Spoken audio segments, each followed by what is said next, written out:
আসসালামু আলাইকুম রহমতুল্লাহি ওয়া বারাকাতুহ। আইসিটি পঞ্চম অধ্যায়ের প্রথম ক্লাসে সকলকে স্বাগতম।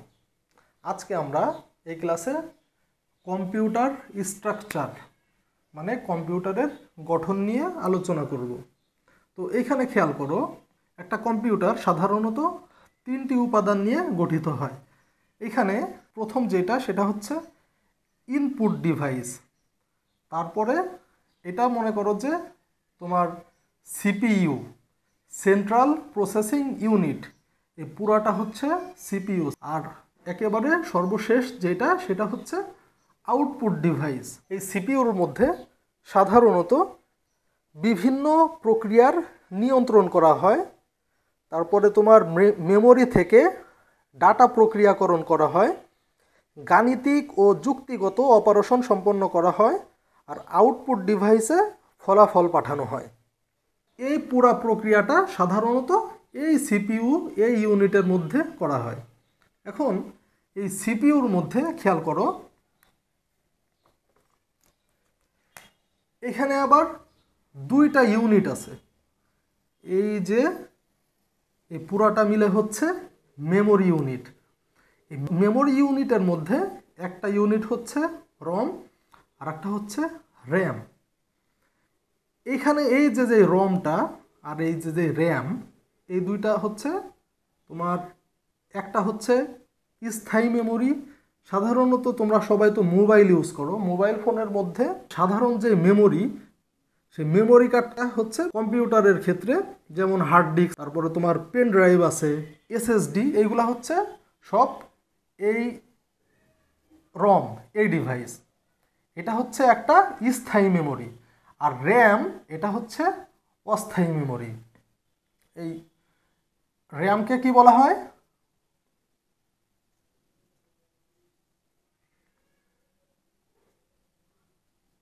Volatile memory. আর এই যে রম, রমকে বলা হয়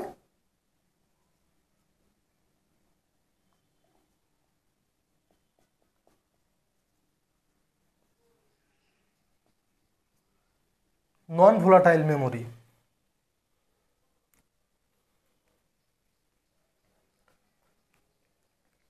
তারপরে আসি আমরা এই কন্ট্রোল ইউনিট।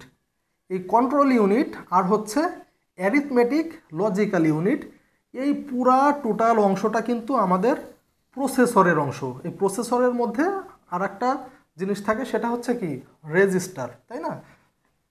তো যাই হোক, এই পুরা টোটালটা হচ্ছে আমাদের প্রসেসরের অংশ। এখন এই যে কন্ট্রোল ইউনিট, এই কন্ট্রোল ইউনিট হচ্ছে সিপিইউ ইউনিটের একটা মৌলিক অংশ। সাধারণত সকল প্রকারের নির্দেশ এই কন্ট্রোল ইউনিট ফেস করে।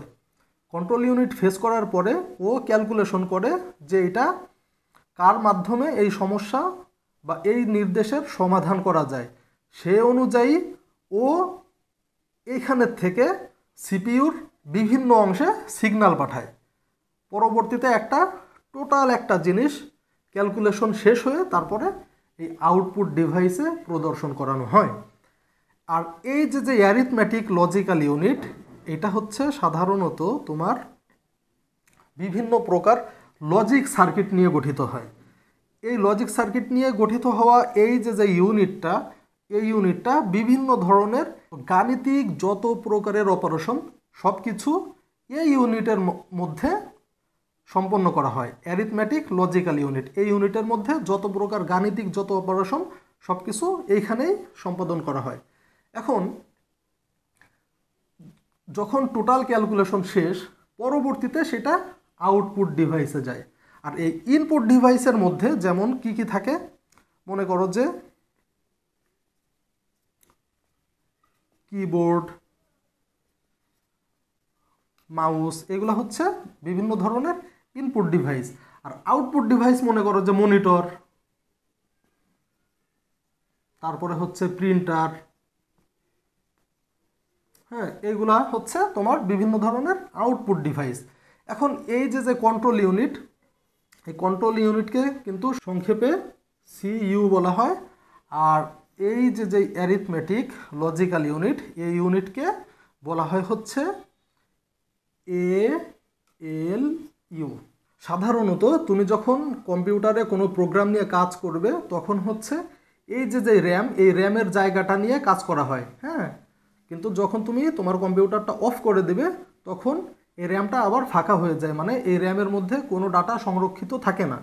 কিন্তু এই যেই তোমার রিড অনলি মেমোরি, তুমি যখন কম্পিউটারটা অফ করে দিবে তারপরেও এইখানে কিন্তু তোমার সকল ডাটা সংরক্ষিত থাকবে। হ্যাঁ, বুঝতে পেরেছো বিষয়টা? তো এই রোম হচ্ছে তোমার হার্ড ডিস্ক, পেন ড্রাইভ, এই সকল জাতীয় যত তোমার মেমোরি ডিভাইস আছে এইগুলো সবই হচ্ছে এই রম মেমোরি ইউনিটের। যেটা তোমার স্থায়ী যেই মেমোরি সেটা হচ্ছে কি তোমার রম, আর যেটা অস্থায়ী মেমোরি সেটা হচ্ছে র্যাম। তো এইটা হচ্ছে একটা কম্পিউটারের একেবারে অতি সাধারণ একটা স্ট্রাকচার। আশা করি তোমরা বুঝতে পেরেছো। আর যদি কোনো কিছু বুঝতে না পারো তাহলে অবশ্যই কমেন্ট করে জানাবে। আর পরবর্তী ক্লাসে আমরা বিভিন্ন প্রজন্মের প্রোগ্রামিং ভাষা নিয়ে আলোচনা করব। অবশ্যই তোমরা ক্লাসটি করবে, সকলকে আমন্ত্রণ জানাচ্ছি। এবং তোমরা তোমাদের যে কোনো প্রশ্ন কমেন্ট করে আমাকে জানাতে পারো। চ্যানেলটি অবশ্যই সাবস্ক্রাইব করবে, যারা ফেসবুকের থেকে দেখতেছো তারা আমার পেজটি ফলো করবে। আল্লাহ হাফেজ।